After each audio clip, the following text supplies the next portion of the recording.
Tonight, I will tell you stories that most people are too afraid to finish listening to. But you, do you dare? Listen carefully, but don't say I didn't warn you.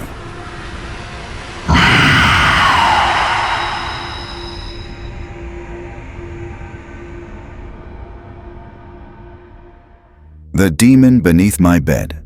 I'm not somebody who grew up with any kind of sleep disorder, such as sleep paralysis or night terrors.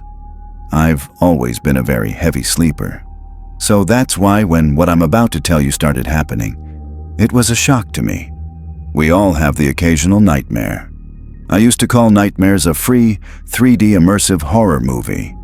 To most, that will probably sound freakish, but in a weird way, I sometimes like the thrill of waking up after a nightmare. I was living with my one roommate, Patricia. I just called her Trish. We had very different schedules with work, so we didn't see each other much besides on the weekends. This happened in July. I remember because it was so hot out that I had the window AC unit on full blast every night, which also provided a white noise that helped me sleep better. It was the first night that I had the nightmare, a few days after my ex and I had broken up and life wasn't exactly the best. I had a dream that I vaguely remember for the most part, but the part that I vividly remember is being in a room full of my family members, sitting quietly around a dinner table, and standing across the table from me was what I could best describe to be a creature that looked like one of the aliens from the movie Science, only with horns and claws. It looked like what you'd imagine a sleep paralysis demon to look like, only I was still fully asleep and dreaming.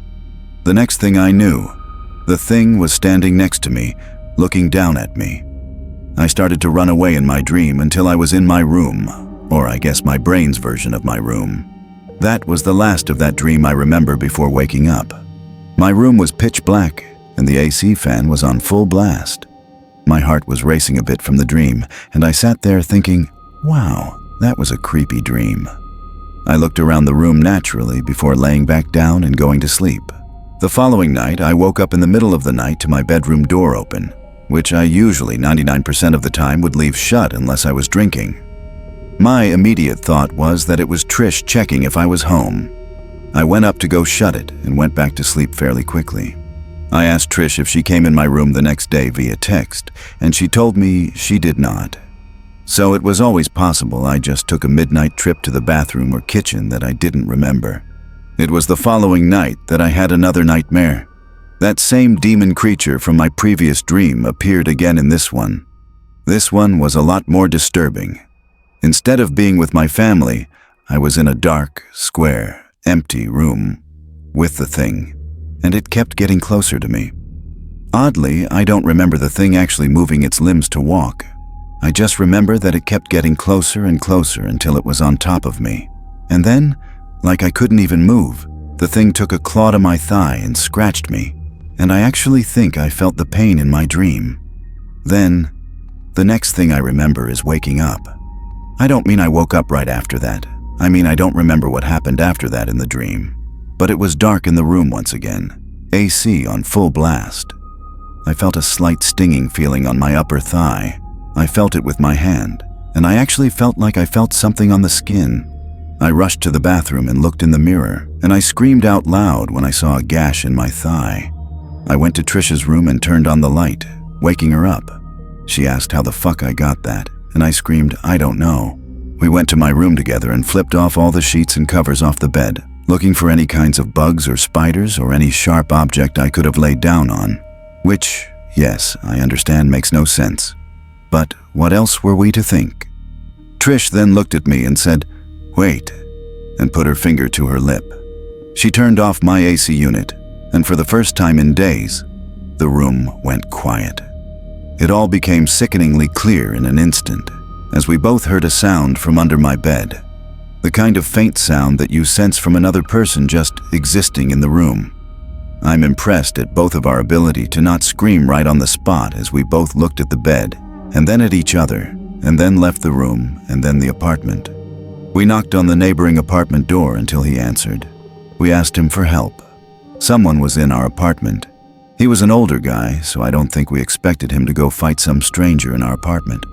He let us use his phone to call 911, At some point, while waiting for the police, we heard a door outside slam shut. It sounded like our door. None of us could look out the window in time to see who it was. When the police got there, we confirmed the intruder was gone. We did leave all the lights on in the apartment when we ran away, though, and left in a rather sudden fashion. So the intruder definitely knew that we knew. And then came the reflection I had of my dreams, and what they actually meant. That demon in my dreams was supposed to be him.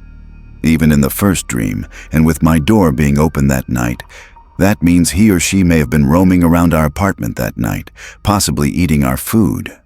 And to think this person actually scratched my thigh so hard it left a mark, it's actually really disturbing to think about. This forever changed my outlook on dreams and nightmares. The notes on my door. This happened long ago when I was renting a small house in the town where I got my first real big girl job. It was a small one-floor house with 2 bedrooms, 1 bathroom, and just enough living space for myself and the occasional guest. I had been living there for a few weeks already, and all was fine. The landlord, who I'll just call Michelle, was really friendly and understanding. I think she rented to me because she didn't want a male renting out her house. I'll skip the unnecessary details and get right to the point. Something very weird started happening a few weeks into living there. One regular work night, I got a knock at the door. I went to the other side and said, "Who is it?" But no one responded. I didn't open it. No one should be knocking on my door late at night. The next morning, after getting ready for work, I opened my front door and saw a big post-it note taped to the storm door. It said, "Hello, beautiful." I immediately remembered the knocks from last night. It was no doubt the same person, but who could it be? I crumpled the note in disgust and threw it in the trash, hoping and assuming it would be a one-and-done thing. That night, I got another knock at the door, this time a little earlier while I was cooking dinner. I went over to the door, not saying anything, just listening. There was no peephole or glass to look through to the other side. I had no way of seeing who was there without opening the door, and that wasn't going to happen, especially since the storm door didn't lock. But this was the second night in a row, and now I was realizing this was some kind of stalker situation. I called my mom and dad for advice. They didn't really know what to say. My dad, who was a retired police officer, told me that if I called the cops, they wouldn't be of much help unless they caught the person in the act. He advised me not to go outside late at night, not to answer the door, and if it persisted, he'd come to town and stay with me. That was the advice I followed. The next morning, the first thing I did was check the storm door for another note. And part of me died inside when I saw another one stuck to the glass. This one said, "I like to watch you." I took a picture of it and sent it to my family and to Michelle. I asked Michelle if she'd had any issues with stalkers or anyone suspicious. She seemed appalled and shocked when I told her about the knocks and showed her the picture. She assured me she didn't have any stalkers and that she was in a long-term relationship. Still, I wasn't entirely convinced. I left a note on the door after work that day saying, "If you're looking for Michelle, she does not live here. She only rents this house out. If you continue to come here, I will be reporting this to the police." Doing that gave me some comfort. I thought it would end things. That night, every waking minute was filled with anxiety, waiting for another knock. To my relief, there were none. I went to sleep in relative peace, thinking my note had worked. The next morning, I opened the door to remove my note, but realized it wasn't mine. It was a new one. It said, "I'm not looking for Michelle, I'm looking for you." And then it said my name, followed by, "I like watching you," just like the previous note. I sent it to my dad right away. I felt sick. My dad packed a bag and drove up first thing. He was at my house by the time I got home from work. Work that day was rough because I couldn't think about anything else. I even wondered if someone from my office, like this creepy guy Fernando, could have been behind it. My dad and I waited to call the police until later that night when we figured whoever was doing this might be out there. We wanted them to see the police presence. We spoke with an officer outside. My dad said it must have been a busy night since they only sent one. My dad, being a retired police officer, obviously didn't hurt in the situation. After the officer left with his report, my dad stayed out on the front stoop for hours, even after I went to sleep. The person didn't return that night, and I moved out once I was able to pack all my things. Michelle was completely understanding. Thankfully, whoever was stalking me at that house didn't follow me to my new place, likely eliminating the possibility that it was a coworker. I'll probably never know who it was. Something lived in my wall. This picture is where I had stopped and taken my AirPods out to listen, and I heard it up ahead on the left. This is where I had gotten closer and heard it on my left side. I'm aware that there's a condo complex on the right side, which some may think the noise was coming from, but it was in this direction facing the cars where my dog and I heard it. And you can see from this point of view that there's nothing to really indicate a noise coming from somewhere else. Also, at the time this happened, the cars that were parked were trucks and SUV types, so they were a lot larger and covered more space, thus making it harder to see from where I was standing. I never figured this out. What I'm about to tell you is the reason why my parents moved out of a house that was in the family for 3 generations. I've struggled with depression most of my life. It's hard for me to shake the feeling of being useless. I'm doing much better now, but when I was a kid, it was horrible. Because of that, I spent a lot of time alone in my room. My house was nestled in a very woodsy area. There were trees on 3 sides of it and a forest separating it from any neighbors. My room was pretty big for a bedroom. It was in the back corner of the house, so the windows on 2 walls faced the woods. It was honestly pretty scary for a kid my age, and it didn't help that I was also scared of the dark. Things started happening when I was around 10 or so. I was in the 5th grade, and I was at the age where it wasn't acceptable to sleep in my parents' bed after a nightmare, but I was still accused of having an active imagination. The first thing I noticed was my nightlight. It had different color settings, so if I wanted, I could change the LED around. I liked keeping it on red, which is what I fell asleep to most nights. One night, though, I woke up randomly in the middle of the night, which was unusual for me. I was really tired and fell back asleep in under a minute. But before I did, I noticed that my nightlight was a different color than the red I always left on. I didn't think much of it until about a week later. One morning, I woke up and realized my nightlight was once again not set to red like it always was.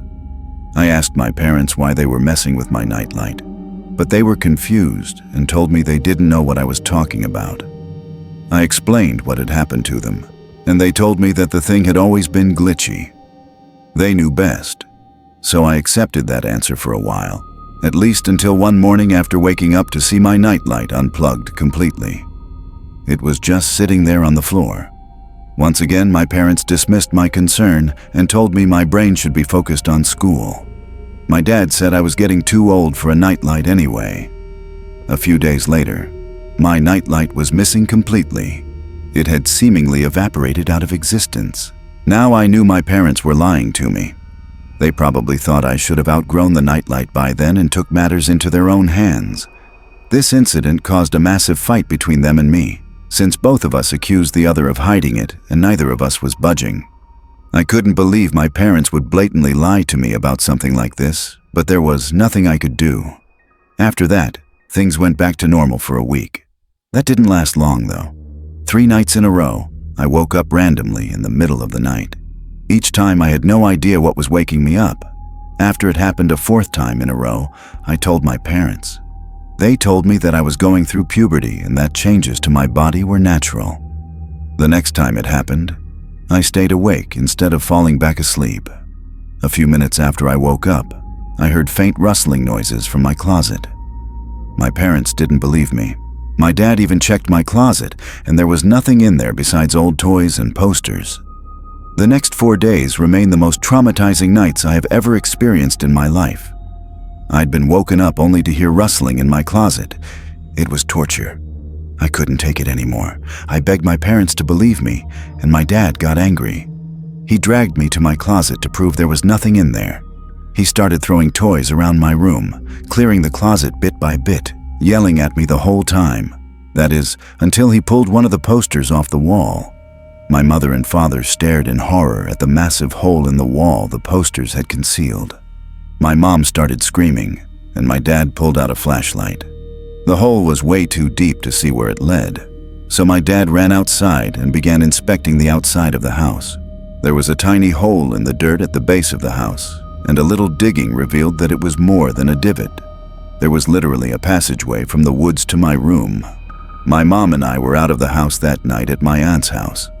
We moved out shortly after this. I stayed at my aunt's house until we did. I don't like thinking about this experience, but I'm going to have to face it eventually. My parents also refused to talk about this incident, and I think it's partly because they feel some blame for not taking me seriously. It's chilling to think that there was a stranger in my room every night for over a month. I have no idea what they wanted and will probably never know. If your kids come to you with something that sounds abnormal, believe them.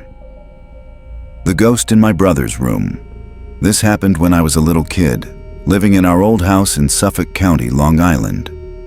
I'm gonna say I was about 6 or 7 years old. My older brother and I shared a bedroom on the top floor that used to be a separate apartment that my dad rented out to an old lady. But she moved out, and so the upstairs was my older brother and I at that point. The layout was as follows. At the top of the stairs, on the left was our bedroom, which used to be the old woman's living room. Straight ahead was the bathroom, and to the right was an extra kitchen and a small bedroom.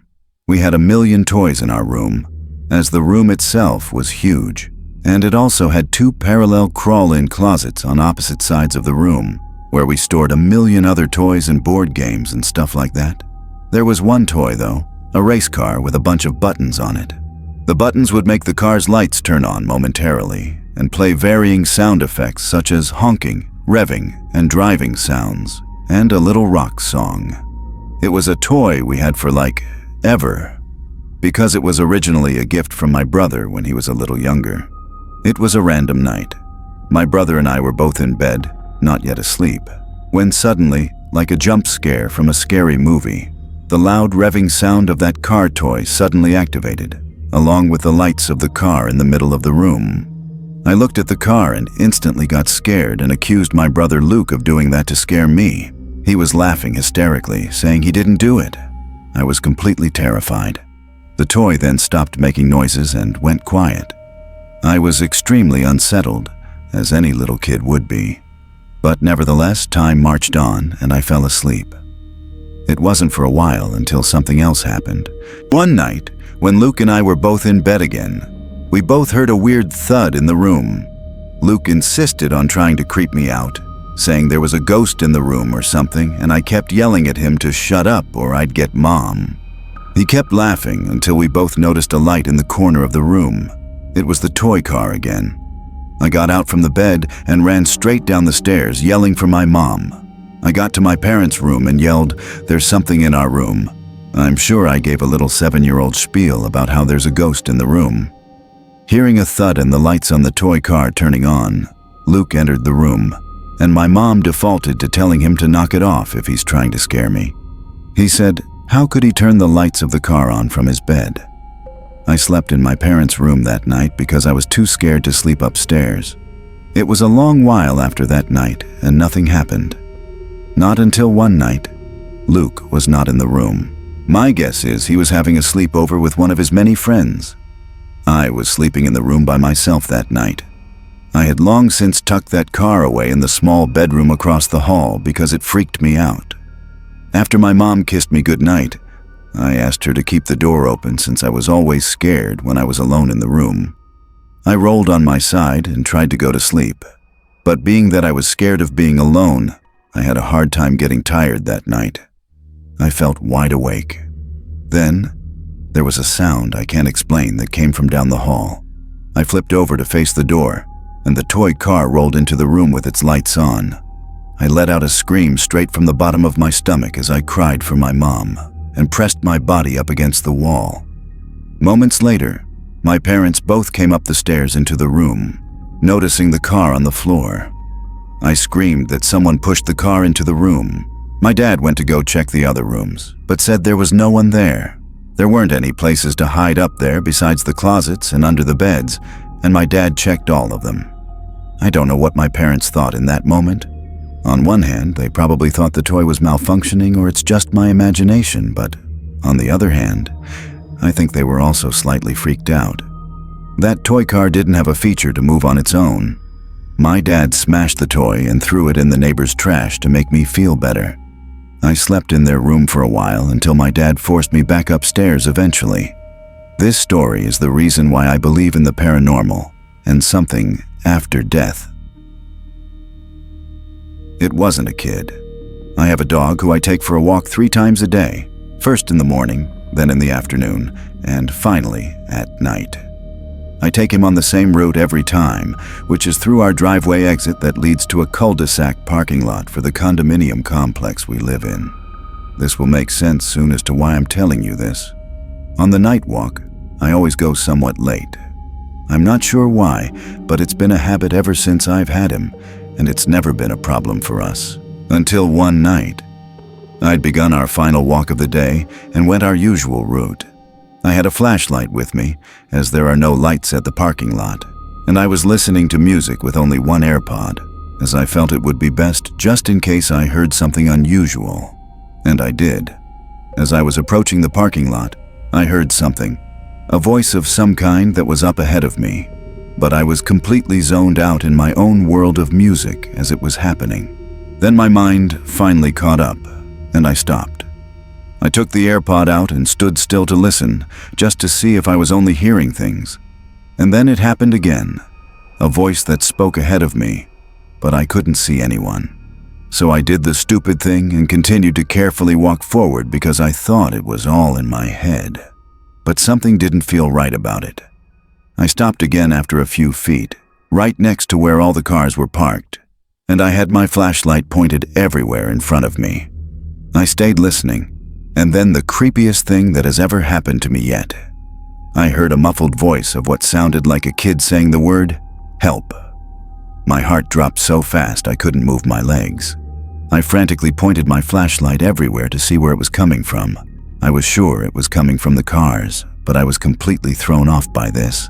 There wasn't a kid in sight or anyone nearby. It was just me and my dog, who didn't seem to notice anything as he was just sniffing some bushes nearby. And then I heard it again. The word, "help," was spoken 3 more times, and it was coming from my left side where the cars were parked. It made me panic even more. I didn't know what to think, and I knew I wasn't imagining it when I saw my dog's ears perk up and he was looking in the same direction I was facing after it happened. That's when it hit me how incredibly eerie all this was. After hearing it multiple times, I realized the kid's voice didn't sound entirely like a kid. I don't know how to explain it, but it was like a mix of an adult and a child at the same time. And each time they called for help, not only was the voice always muffled, but it was spoken in a more generic statement as opposed to a genuine cry for help every time. And I mean that literally. There was absolutely no change in tone, inflection, sound, or anything of the sort. My dog and I ran straight home afterward, and I tried to explain to my mom what happened. She was puzzled herself about what it could have been, and I suggested we call the cops on the off chance that there was actually someone in need of help. But she didn't think it was necessary. So many questions were conjuring up in my head. Why was the voice muffled? Was there someone in the car that I couldn't see? Or was it something darker waiting for me to move closer? I don't like to think too much about it, but whatever it was, it still makes me feel extremely disturbed to this day. The photos on the bed. In the mid-80s, my mom was a cleaner in Australia. She would clean houses in suburban areas and would sometimes do houses in rural or wine regions. She would leave business cards at the local shops and got most of her business this way, and some through referrals and word of mouth. One day, she got a call from a lady who sounded like she was around 60, asking Mom to clean her old farmhouse. She made a lot of odd demands, and Mom would usually meet clients before taking on new business. In this case, the lady did not want to meet my mom and said she would leave the keys under the front doormat. Mom agreed, mainly because the lady was quite obviously wealthy and was offering to pay Mom substantially more than she would reasonably expect. Mom went to the house on a Monday morning and said she already felt unnerved by the long driveway. The house was essentially in the middle of a very large and very empty property. She found the keys and started cleaning. About an hour into the clean, she hears the back door shut. Mom was told no one would be at the house, so she immediately felt unsafe. She stood frozen in the kitchen for what she said felt like 3 or 4 minutes, although she said it could have been much longer. There was no other car on the property. She wanted to leave immediately but had 2 rooms left to do. Both were bedrooms. She said as time passed and she heard nothing else, she decided that perhaps it was nothing, or perhaps something had fallen and it wasn't the door after all. She walked up the hallway and stepped into the bedroom. All over the bed were black and white photos. As Mom got closer, she realized that the photos were all of her. Some were taken at our family home, and others were taken at other houses Mom would clean, some through windows or over fences. She used the house phone to call the police and immediately drove to the end of the driveway. The lady ended up being investigated but continued to claim that it was a break-in. After some time, the police stopped with her searching and we ended up moving to a new town 4 months later. The girl who wanted to keep me forever. This story isn't mine, but rather my friend's from Japan. I'll call him Rita. It happened back when Rita was only about 11 or 12 years old. Rita was a rather attractive kid and had his fair share of admirers. One girl, though, took her crush to an extreme. I'll call her Ayano. Ayano was 17, much older than Rita. She lived down the road from him and was more of an acquaintance than a friend. Rita hadn't thought much of her until she started stalking him. Every day and every night, she would follow him in one way or another, either in person or online. Rita first started getting the creeps when Ayano began messaging him over 20 times a day. Messages like, "Be safe, are you all right, and sleep well." It was a little weird, but he tried to overlook it. Then the messages started getting darker, more personal.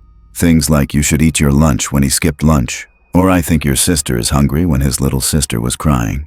Rita stopped using both his phone and social media at that point, but it didn't end there. Rita's mother was rarely home, so he was often looked after by babysitters. One day, his mother hired a new one, Ayano. Nothing seemed strange at first as she watched over him and his siblings, but she quickly got much closer to his mother than he liked. Then, one day at school, Ayano approached him and said his mother would be out of the country for a week, and that she had told Ayano to let him stay at her house. Rita was hesitant at first, but Ayano insisted it was his mother's wish, saying she'd already left. He reluctantly agreed and went home with her after school. When he got there, her parents weren't home. Things get blurry here as Rita choked up while telling me this story. It still haunts him today. He said Ayano would play strange, disturbing games with him, games like Family, where she insisted she was the wife and he was the husband, or Cops and Robbers, where she always made him the captive. Another game she played was to see who could stay calm the longest. She'd blindfold him and leave him alone in a silent room for hours. On the 5th day of staying at her house, Ayano left for her part-time job. She locked the doors and the windows were too high to escape from, so Rita just stayed in front of the TV. That's when he saw a chilling news report, a missing child alert. The missing child was him. Before he could catch the number on the screen, the TV switched off. Ayano was standing behind him, holding the remote. Rita screamed and cried. She tried to hold him, but he broke free, managed to open a window, and yelled for help. By pure luck, a couple happened to be walking past and heard his cries. They called the police. Within an hour, officers arrived and found him tied up in Ayano's bedroom, blindfolded, his hands bound. Because Ayano was still a minor, Rita never found out exactly what happened to her. He only remembers the police taking her away while his mother held him tightly, sobbing. Not long after that, Rita's family moved to Australia. He's never seen Ayano again, but even now, years later, he still freezes at the sound of her name. They knew my name. I'll be honest with you. I've probably spent more time chasing women than I'd like to admit. I've had to tone it down a lot since college, partly because of what I'm about to tell you. I went to school in California, and while I haven't been back in a while, when I was there, the culture was very open. And when I say open, I mean sexual. This could have been true for other colleges too, but I really wouldn't know. It was my sophomore year, and I had just finished pledging the fraternity pike. About halfway through the semester, though, I was getting sick of only talking to sorority girls that seemed to know half the guys in every frat. It was honestly a little gross, and I started developing a fear that every girl I was interested in had been with several people I personally knew. I tried my luck and created a Tinder profile. It wasn't long before I matched with someone whose interests seemed to match mine. We started talking and things were going well. After a few days, we made plans to meet up at a local college bar called Tap House on a Saturday night. This was actually my favorite bar in the area because it had pool tables, and I'd been clearing racks since I was 10 years old. I remember getting there a little early so I could secure a table and warm up. An hour passed, though, and I came to terms with the fact that I'd probably been stood up. I was trying to decide whether I should salvage the night or just go home and play online chess when I got a notification. To my surprise, it was Yamil, the girl I was waiting for, telling me she had just arrived. I greeted her and she apologized for being late. We got some drinks, played some pool, and got to know each other. She was Latina and a heavy drinker, so I got plastered just trying to keep up. At one point, she asked for my Instagram, which I gave her. 10 seconds later, I found myself staring at a collection of explicit photos she had just sent me. I was confused, but in my drunken state, I wasn't going to complain. Before I could even respond, she told me, "Your turn," which I figured could only mean one thing. Honestly, if I hadn't been so drunk, I probably would have questioned why we were sending pictures to each other when we were literally 5 feet apart. But I didn't have the foresight. I complied with her request. We laughed about the whole thing, and that was that. A few hours later, things at the bar were starting to wind down. I was planning on inviting her to my place, but she beat me to it, asking if I could spend the night at hers. I agreed, and we left the bar. I couldn't even walk in a straight line. It was honestly embarrassing. We Ubered to her apartment, which was actually in Oakland, something I hadn't realized before. Honestly, red flags should have been going off in my head the moment we crossed into Oakland. She unlocked the door of her apartment and stepped aside so I could go first. I took a few steps inside and heard the door shut behind me. It was pitch black in there. As I was turning around to ask her to flip some lights on, the room lit up. To my horror, I wasn't facing a harmless 5'2" girl anymore. Instead, 2 massive bald dudes in tank tops were standing in front of the door with their hands clasped. I turned around, and there was another bald guy in front of me. I wish I could tell you more about the room I was in, but it's honestly hard to remember details from that night. I couldn't fight or flee. I just froze. The guy in front of me began telling me my own name, birthday, and age. He then went on to say that the girl I had just gone out with was 17, meaning I had received and sent explicit pictures to a minor. He suggested that I do what I was told, which I did. The 2 guys behind me confiscated my phone, wallet, and keys, all of which I gave up without a fight. I asked what they wanted, and the guy told me he was a major distributor of illicit substances in Northern California. He said I'd be outed as a pedophile if I didn't distribute his product to my fraternity and university. I wish I could remember more specifics. The 2 men behind me gave me a piece of paper and told me to write down my address, followed by a list of names and numbers for as many students as I knew. I told them I'd need my phone to complete the list, so one of them held it firmly in front of me and let me scroll. All 3 of them were hovering over me now, knowing I was basically checkmated. I don't know what compelled me to do it, but the second I saw a chance, I ran. I was too drunk to think about the consequences of those pictures on my phone. I narrowly escaped out the same door I'd entered and ran as fast as I possibly could. It's not like I was safe, though. I was still in one of the most dangerous places in America. Eventually, I found a nice-looking house and begged them to open up. I pleaded to use their phone and call 911, then told the police everything.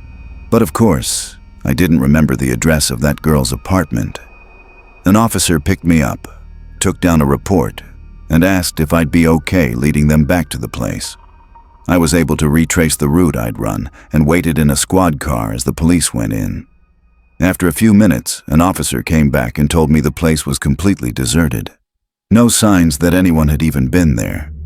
In the following weeks, the police actually took my report seriously and launched a full-scale investigation. They concluded it was probably gang-related, but were never able to arrest anyone. That was years ago, and I bet this incident has long been buried under Oakland's rampant crime and drug activity. In all honesty, what happened to me that night is probably nowhere near the top of the list when it comes to that godforsaken place.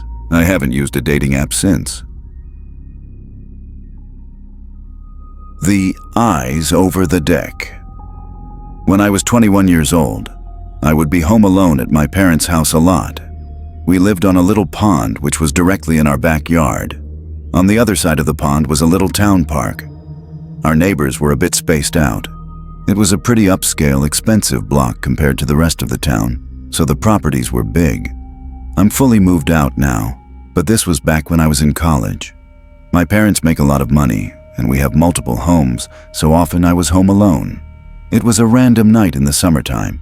I was off from school, so I can't remember if it was the weekend or weekday, but odds are, since I was home, it was a random weekday. I was in the back sunroom watching a show.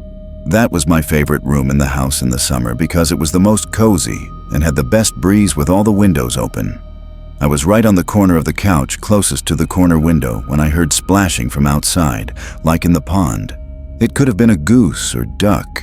Sometimes they'd fight in the water and make a bunch of splashing sounds, so at first I ignored it. But as it persisted, I decided to lower the volume on the TV and listen. I put my ear up to the window even, and I heard consistent splashing sounds, way too heavy to be from a duck or goose. It sounded like they were splashes from a person. I opened the door in the sunroom and stepped outside to the deck. I looked out to the pitch darkness of the backyard. I now heard a man's humming along with the splashes. Someone was definitely swimming in the water. They were trespassing. Each house on the pond owned a specific chunk of the pond. I stepped inside for a second to flick on the lights to the backyard deck. As I did this, just a bit of the pond was exposed, and the splashes, humming, stopped. Whoever it was clearly saw me. I wondered if it was one of the neighbors going for a swim or something, which also just seemed weird because no one really swam in the pond ever. But honestly, whether it was or wasn't a neighbor, I wasn't going to confront whoever it was. I stepped back inside and turned off the lights, of course locking the door as well. I texted my brother who was away at college about it. He didn't answer right away. I was trying not to creep myself out over it, but watching TV after this was kind of hard. I couldn't focus on the show. I looked out the window, but all I could see outside was darkness. I still had the TV on in the background, not realizing how revealing the light from the TV would be outside. And then, I thought I heard something on the deck. I hurried to find the remote and turn off the TV, and as the room went black and silent, it took me a few seconds to adjust and realize that there was the sound of someone's heavy breathing right outside one of the many windows in the room. I instantly laid down flat on the couch to try and hide myself, and after a short moment of silence, a deep voice from outside the window said, "I see you." My heart dropped into my stomach. I couldn't decide in the moment whether to speak or keep hiding, so I just blurted out, "Paul, is that you?" Paul was the name of one of our neighbors. I said this, clinging onto the hope that maybe it was him and he was just messing with me. But the man outside didn't respond to this. I just heard footsteps walking away. As the barefoot-sounding footsteps faded to silence, I still laid flat on the couch, too afraid to move. I laid for a few minutes before the thought to go check that all the doors were locked came to mind. I exploded off the couch and ran straight for the front door. It was locked, as was the side entrance door. After a little while longer and texting my entire family what was going on, My dad told me to turn the backyard lights on and check if anyone was still out there. He basically told me to be the man of the house and protect it. So I listened and checked the back deck through the window. It was clear. I brought a big knife outside with me onto the deck, and I looked down. There were wet footprints that had half dried by then, but I could tell that they were barefoot footprints. I followed the trail of footprints around to the side part of the deck, and what I saw was nightmare fuel. The top part of someone's head, namely their eyes and forehead, was peering just over the edge of the deck from the ground below, looking at me as if he heard me coming and was waiting. As we made eye contact, he turned away, and by now I was ready to call 911. I did so before even telling my parents. I locked myself inside, waiting for them, and when they came, I felt instantly better. They asked if our family had any enemies or people who don't like us, or if we have any problem neighbors. Questions like this. They did do a quick sweep of the property and then left. I decided to shut every window that night and run the air conditioning just for added safety. When I awoke the next morning, I was just delighted to see sunlight. I don't believe that man ever returned to our house, and we still don't know who it could have been. The door opened twice. It was a normal Friday afternoon at my high school. I was walking down a hallway with my friend Emma as she talked about God knows what. I was just trying to get through the day because I honestly had a lot to deal with at home as well as at school, being that my foster parents weren't the nicest people, to say the least. As we walked past the lunchroom, I suddenly had to use the bathroom. I asked Emma if she had to go. She said no and that she would wait outside for me. I went into the bathroom and immediately noticed no one else was in there. I thought to myself, that was weird, because out of the multiple bathrooms in the school, this one was always packed at any given time. I shrugged it off and went into a stall, and a few seconds after getting in and sitting down, I heard the bathroom entrance door open and shut abruptly. Someone had entered the bathroom, but I didn't hear them move after that. I didn't think much of it. Maybe it was someone hiding from an admin. I went about my business. I stood up to button my jeans and read the writing on the bathroom wall. It was a bunch of random quotes and rants about teachers. Then I heard the door open again, and I assumed whoever was in there had left. I came out of the stall, and as I left the bathroom, Emma was looking at me with a weird face, almost like a "what the hell did I just see" face. I asked her what was up, and she asked me, "Who was that standing right behind you in the bathroom stall?" I got chills. I told her no one was in the stall with me and to stop fucking with me. She promised me she wasn't. She told me she actually came in seconds before I came out because she realized she did need to go. But then she saw someone else in the stall, standing with their shoes touching the back of mine. That's how close they were behind me in the stall. She said she left immediately, not wanting to witness whatever was going on. I reiterated again that I was the only one in the stall. However, I had heard someone come in, but I never heard them use the bathroom, and I had assumed they were hiding from an admin. That's when she told me no one went near the door until she came in seconds before I came out. I didn't believe in the paranormal, but this made my stomach sink. I found an admin and told her about it, and she pretty much tried to assure me that it didn't happen, that Emma was probably just messing with me. But Emma was never one to take things seriously or be serious in general. So when she looked me in the eyes with a serious face and told me word for word what she saw, I felt like it actually happened, and something really was in there with me, along with the fact that I heard the bathroom door open and close twice. I'm 18 now, and I haven't forgotten it since. She looked right at us. A few years ago, something very weird happened with my best friend and I. I was 15 years old. One night, I decided to sleep over at my friend's house. After a night of scary movies, we were in the mood to do something exciting. Not far from my friend's house was a demolishing site, a block of houses in terrible condition that were scheduled to be demolished the day after tomorrow. The local government was clearing the area to make room for new homes. The whole site was fenced in, and warning signs saying "Do not enter" hung everywhere. The houses were boarded up with wooden planks, doors and windows sealed shut. No one could get in. We decided to go for a walk around the old block and take some random photographs. My friend knew a spot where we could sneak through and get closer. When we got there, we noticed that every house was boarded up tight, so there was no way inside. Then we spotted one house with a window on the top floor that wasn't completely covered. We could see into the room through a small gap. Curious, we took a photo of it with a digital camera and moved on. Later, back at the house, we started going through the pictures we'd taken. Suddenly, we came across the photo of the window and froze. There, standing in the room, was a woman dressed in a brown raincoat. Her skin was pale white, her black hair long enough that we could see it clearly even from outside. The woman looked heartbreakingly sad. We hadn't seen anyone up there when we took the picture, and the windows and doors had been completely boarded shut. Confused and unsettled, we decided to go back to the house the next day to double-check. When we arrived, we confirmed what we already knew. Every door and window was nailed down tight. The house was sealed completely, and there was no woman. Don't go upstairs.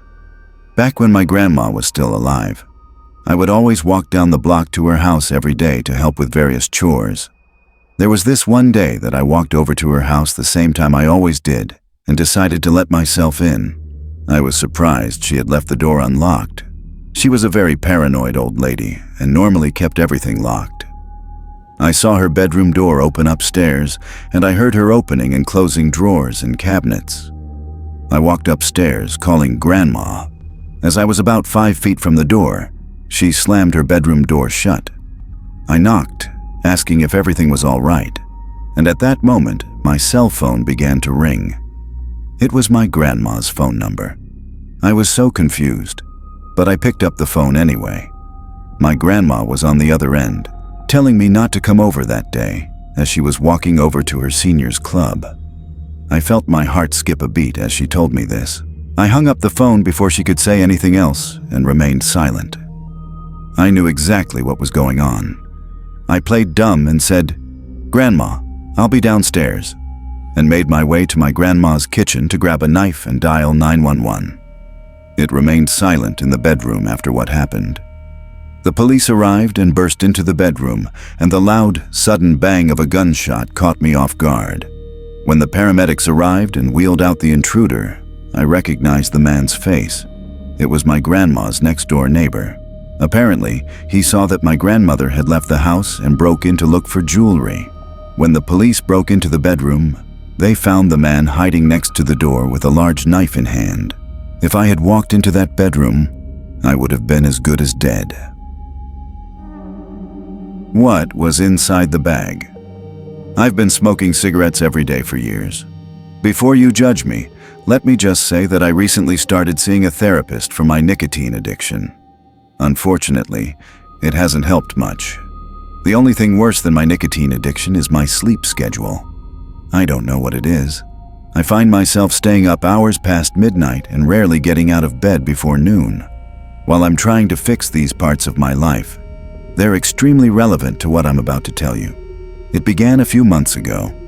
I was standing on my balcony, like I do most nights, smoking a cigarette. I live in a really secluded neighborhood. It's not like the houses around here are right next to each other. Despite this, I have a neighbor whose fence I can see over if I'm standing on my balcony. I'm not nosy or anything, but that particular night, I was looking into his yard. I'd never met the guy, but I assumed he lived alone since there was only ever a navy blue BMW parked in his driveway. But not this night. There was a black van I'd never seen before sitting in front of his house. I didn't think much of it, just noted the coincidence.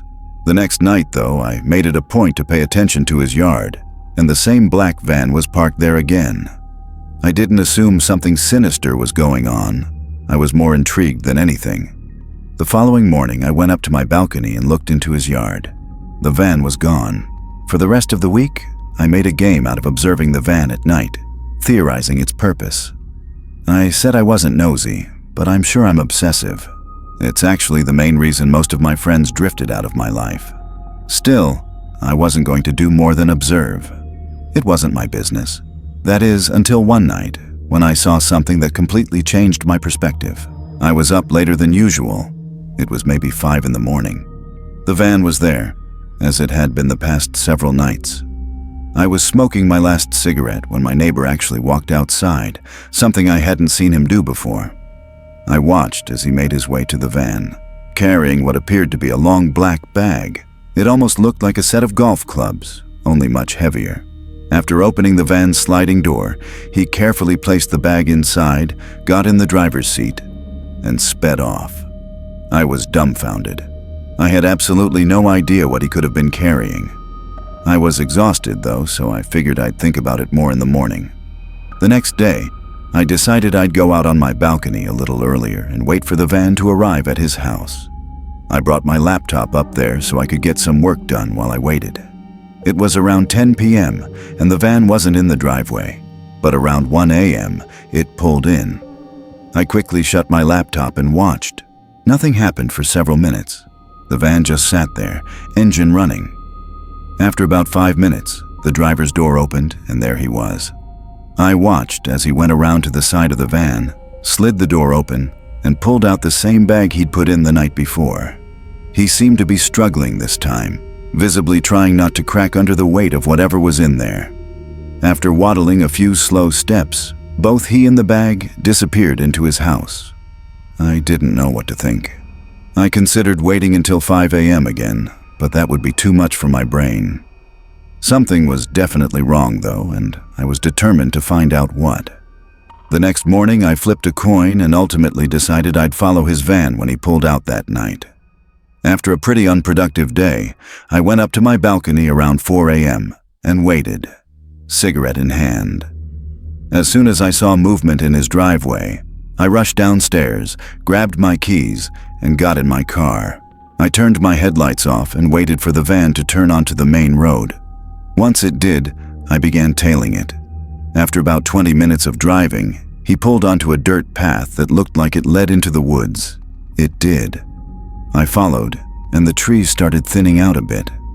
It seemed like this path had once been a main road. We drove for a few more minutes before I realized what his destination was. A deserted gas station tucked away in a clearing in the woods. And right in front of it was the BMW I'd always seen parked in his driveway. I feared I was getting too close, so I turned my car around and parked across the street from the dirt road. I must have waited there for an hour before his BMW finally pulled out of the clearing. Nervously, I started driving back up the path, not sure what I'd find. I pulled over and started walking toward the gas station. It was eerie. The front door was locked. I walked around to the side, also locked. So was the back door. I needed to know what was inside. There was a row of windows, and I tried to open them, but none would budge. Against my better judgment, I picked up a rock and slammed it into one of the windows. It shattered easily, but there must have been a security system in that place because alarm bells started blaring. I sprinted back to my car, wondering why an abandoned gas station would even have an alarm system. As I sped out of there, I called 911 and gave them a vague description before hanging up. I got back home and ran inside, my heart still racing. The next morning, I woke up hoping the whole thing had blown over. Boy, was I wrong. I went up to my balcony and saw 8 police cars in my neighbor's driveway, lights flashing, officers everywhere. I watched as one of them escorted my neighbor out of his house in handcuffs. One by one, the police cars drove away, leaving me alone with my imagination. I lit a cigarette and stood there, finally alone with my thoughts. I've asked the police for details several times, but they've never answered my questions. I've even tried driving back up to that gas station, but the whole road has been blocked off. Maybe one day, I'll work up the nerve to walk through the woods and go looking for answers. The Man in the Vendetta Mask. When I was 21, my girlfriend and I were upstate in my family's vacation mobile home. It was during a snowstorm, and we were sitting on the couch next to the heater, snuggling and watching late-night TV. We were surrounded by absolutely nothing but forest in all directions, and all that was keeping us from the outside was a wooden door with a broken lock. The last time my grandparents came up, my grandpa had put a few cinder blocks by the door to use as a kind of barrier in the meantime, since the door opened inwards. Anyway, While we were watching TV, my girlfriend started shaking me, telling me she heard something outside. I assured her it was most likely a deer or a bear or something like that. But then, 5 minutes later, my girlfriend looked at me again. I heard it too. We muted the TV so we could hear better. It sounded like someone was messing around in the little lawnmower shed outside. My car was parked right there, and all the lights were on inside, so if there was anybody out there, they knew we were home. My girlfriend was urging me to go outside and check it out, but I told her she must be crazy to think I'd go out there. The sound stopped, and there was nothing but the noise of the storm outside now. After a few minutes, I felt it was safe to shut the inside lights and open the blinds to take a quick look outside, but it was too dark to see anything. I turned on the porch light and could see a good portion of the front yard. There were footprints in the snow, not animal footprints. They were clearly shoe prints, and they were headed toward the backyard. I went to open the curtains to the backyard window, and when I did, I felt the urge to scream, but my girlfriend did instead. Even though there were no lights in the backyard, we could see a man dressed in all black and wearing a vendetta mask, facing the window. I immediately shut the blinds and told my girlfriend to go hide in the bedroom while I grabbed my grandpa's hunting rifle out of the closet. I pushed the cinder blocks and a bunch of other heavy objects in front of the door as a barricade, shut all the blinds and lights, and went to hide with my girlfriend in the corner of the bedroom. There was a bang at the front door. He was trying to bust it open. I don't even think he tried the knob, but it didn't matter either way. After a few futile bangs on the door, it seemed the man finally gave up. I stayed up that whole night with the gun by my side while my girlfriend slept. We packed and left first thing in the morning. But the scary thing was, there was a fresh set of footprints leading from the front yard window out into the woods. I haven't been up there since, but my grandparents have. And they said there was no sign of a break-in or anything missing.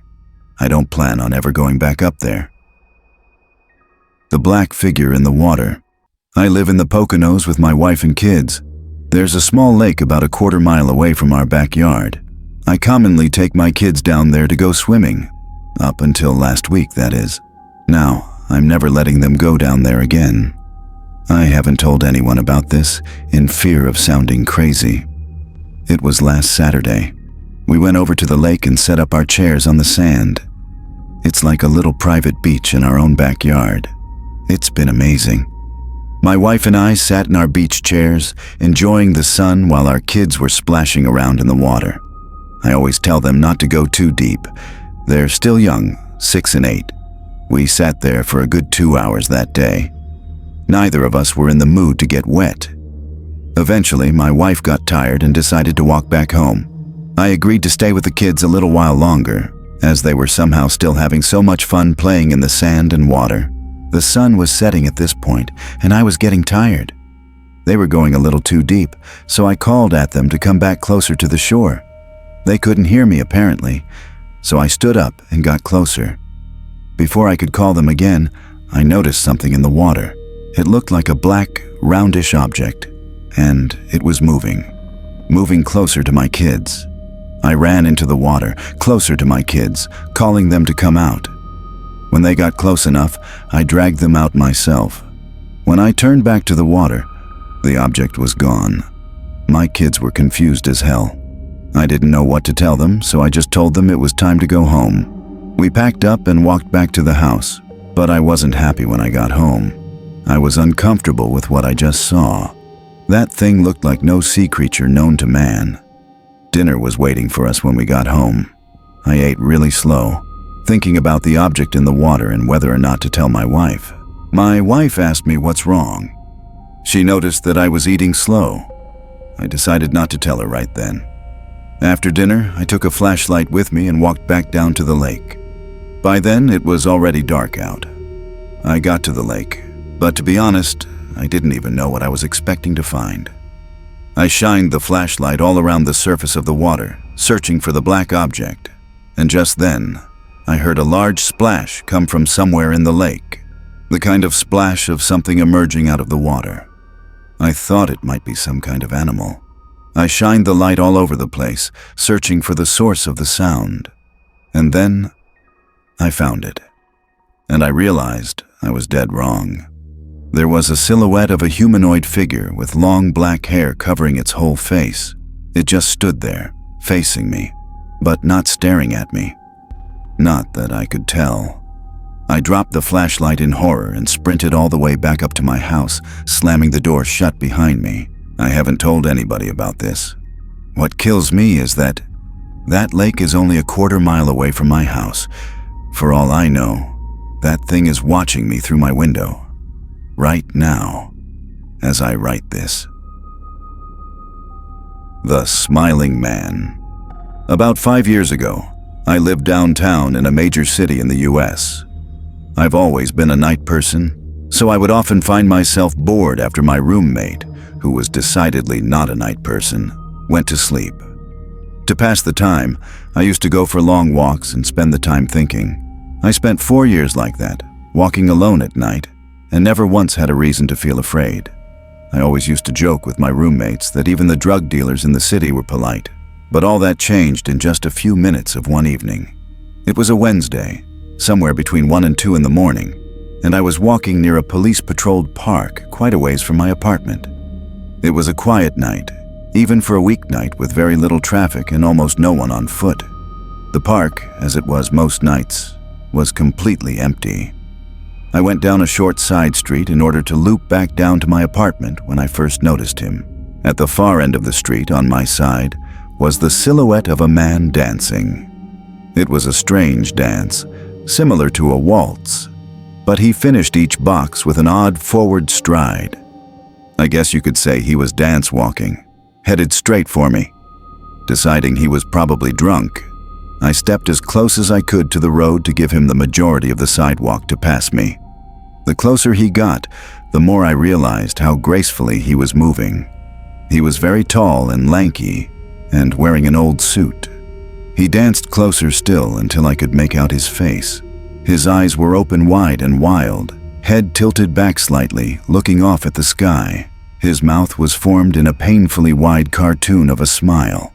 Between the eyes and the smile, I decided to cross the street before he danced any closer. I took my eyes off of him to cross the empty street.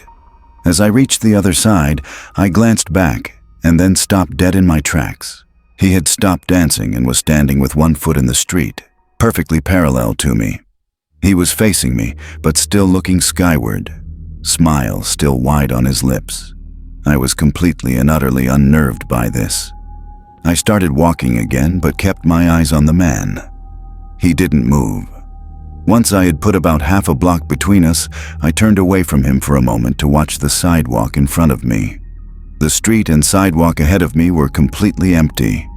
Still unnerved, I looked back to where he had been standing to find him gone. For the briefest of moments, I felt relieved until I noticed him. He had crossed the street and was now slightly crouched down. I couldn't tell for sure due to the distance and the shadows, but I was certain he was facing me. I had looked away from him for no more than 10 seconds, so it was clear that he had moved fast. I was so shocked, and I stood there for some time staring at him, and then he started moving toward me again. He took giant, exaggerated, tiptoed steps, as if he were a cartoon character sneaking up on someone, except he was moving very, very quickly. I'd like to say at this point that I ran away or pulled out my pepper spray or cell phone or anything at all, but I didn't. I just stood there, completely frozen, as the smiling man crept toward me, and then he stopped again, about a car length away from me, still smiling his smile, still looking to the sky. When I finally found my voice, I blurted out the first thing that came to mind. What I meant to ask was, "What the fuck do you want?" in an angry, commanding tone. What came out was a whimper. What the fuck? Regardless of whether or not humans can smell fear, they can certainly hear it. I heard it in my own voice, and that only made me more afraid. But he didn't react to it at all. He just stood there, smiling. And then, after what felt like forever, he turned around very slowly and started dance-walking away. Just like that, not wanting to turn my back to him again. I just watched him go until he was far enough away to almost be out of sight. And then I realized something. He wasn't moving away anymore, nor was he dancing. I watched in horror as the distant shape of him got bigger and bigger. He was coming back my way. He was coming back my way. And this time, he was running. I ran too. I ran until I was off the side road and back onto a better lit road with sparse traffic. Looking behind me then, he was nowhere to be found. The rest of my way home, I kept glancing over my shoulder, always expecting to see his stupid smile. But he was never there. I lived in that city for 6 months after that, and I never went out for another walk. There was something about his face that always haunted me. He didn't look drunk. He didn't look high. He looked completely and utterly insane. And that's a very, very scary thing to see. Don't shoot. My name is Leo. To be completely honest with you, I'm a little lost in life right now. I won't get into it too much, but all you need to know is that my family situation is horrible. For the past 3 years, I've tried to stay as far away from home as possible. My close friends from high school have been changing in ways I don't like, and I feel like my hometown has nothing to offer me anymore. I'm about to be a senior in college, and to be completely honest, I have absolutely no idea what I'm going to do with my life after that. Enough with the sob story, though. I was in Berlin last year for whatever reason, probably searching for a sense of place or trying to find a direction in life. I remember the name of the bar I was in, Reduel. I was there alone, nothing I'm not used to. I was getting ready to leave when I felt around my pocket and realized my apartment keys were missing. Just my luck.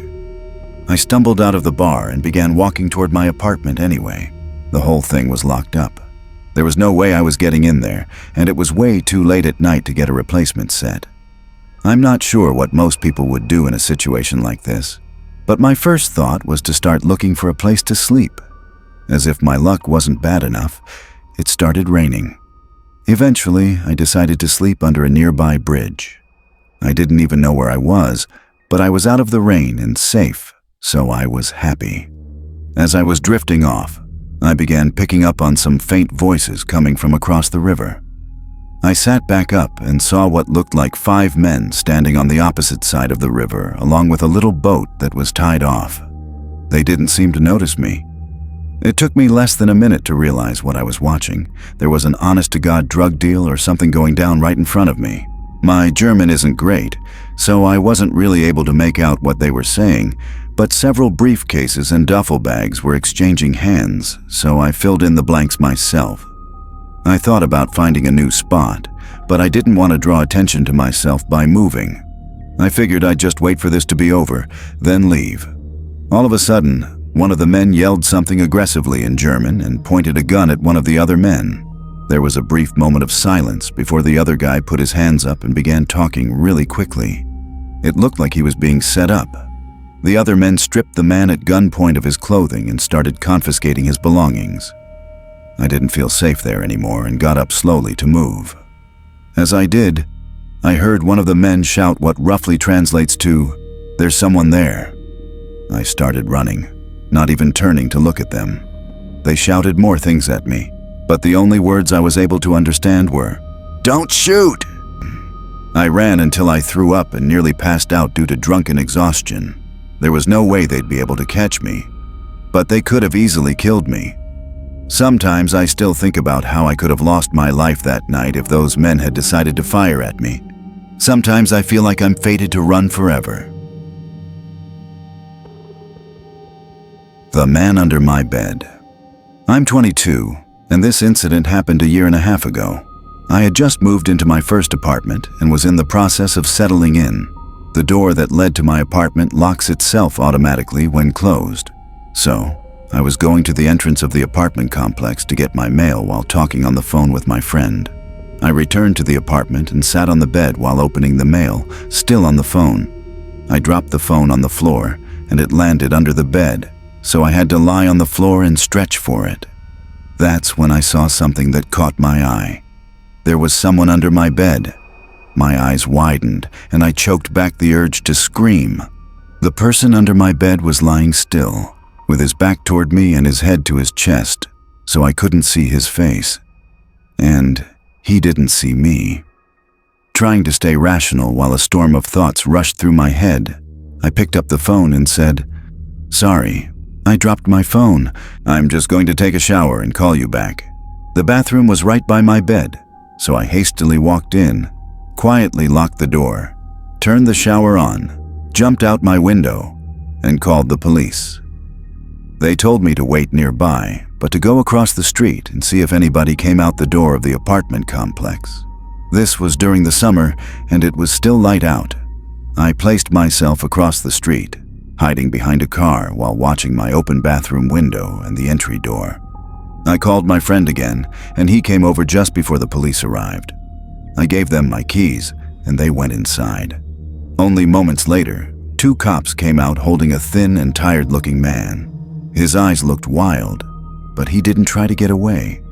The policeman who stood beside me and comforted me while the others searched through my house told me that the man had been standing outside my bathroom door with one of my kitchen knives, waiting for me to come out. This man had somehow crept in through my entry door while I was getting my mail and hid under the bed. The man who was trying to hurt me turned out to be a homeless person and was placed in a mental hospital. The eyes in the vent. About a year ago, while still living under my parents' roof, I started experiencing some weird occurrences in my house, specifically my bedroom.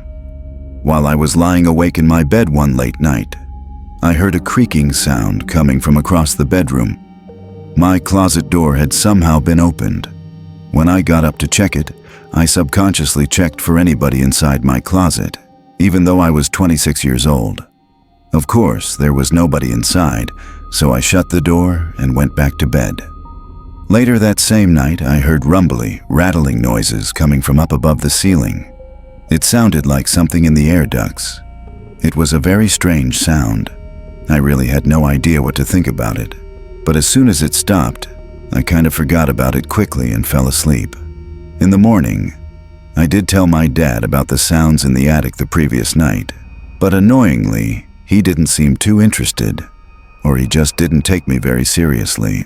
That night, I again lay in bed awake, reflecting on life, when yet again, the slow creak of the closet door creeping open broke the silence. This time, I felt genuinely afraid. I knew the door had been completely shut. It would take somebody twisting the doorknob for it to be able to push open. I took an extra careful look inside the closet for anybody, even though it wasn't a big closet and there really wasn't anywhere someone could hide. I rationalized it as a broken doorknob or something. And that same night, I again heard the rattling sounds coming from above the ceiling. It was exactly what happened the previous night. The next morning, I convinced my dad to take a look at the closet door, but he quickly determined that the door was fine. When it was closed, he pulled on it, and it showed no signs of coming off the latch. Of course, he suggested that I was simply leaving the door unlatched, but I knew I wasn't. That night, I sat up, waiting for it to happen again, and right on cue, the closet door creaked open. I waited for the sounds above the ceiling, but there was just a long silence. I turned on my lamp and looked up to the air vents in my room, and I screamed at the top of my lungs. I could distinctly see 2 wide-open eyes peering through the vents at me. My parents barged into my room, asking if I had gone insane. I explained everything, and they looked at each other like I had completely lost it. Not surprisingly, they dismissed it as a dream, or the fact that I was too tired and seeing things. They even began to lecture me about staying up too late. But to this day, I know I hadn't imagined it. It was too real. And the closet opening routinely. I know for a fact that wasn't in my imagination. I have never been a believer in the paranormal, but I still have absolutely no other explanation for those 3 nights. He watched us sleep. The most haunting memory of my life. My wife and I were getting home from dinner out, and as soon as we stepped out of the car, we noticed that the front door to our house was open. I told my wife to wait outside while I ran inside and straight up to our bedroom, where I hid the shotgun. I loaded the gun and scanned every single room upstairs. There was no sign of anybody. I made my way down to check the main floor, followed by the basement. Still, there was no sign of anyone, and nothing was missing or moved. I called the cops, and when they arrived, I told them what happened. They began to investigate some rooms upstairs, followed by the basement. Nothing was turned up. They made a case of asking us if we were positive that we shut the door when we left. I myself was starting to have doubts, not completely sure if I had. But my wife remained confident that we had shut the door. The police seemed sure that if somebody had broken in, they didn't stick around long, as there didn't seem to be any signs of burglary. My wife was worried sick, crying that she wasn't comfortable being in the house. I comforted her the best I could, assuring her that whoever broke in had left in a hurry. I finally fell asleep after hours of rolling around in bed, but my sleep was immediately cut short by the disturbing scream of my wife. I looked at her, and she was staring intently in the direction of the closet. It hit me like a bullet just then. I had forgotten to check the second closet. I looked over and saw, for the briefest second, a man poking his head out of the closet before closing the door. Within 5 seconds, I had the shotgun loaded in hand and cocked it back to let the intruder know that I was armed.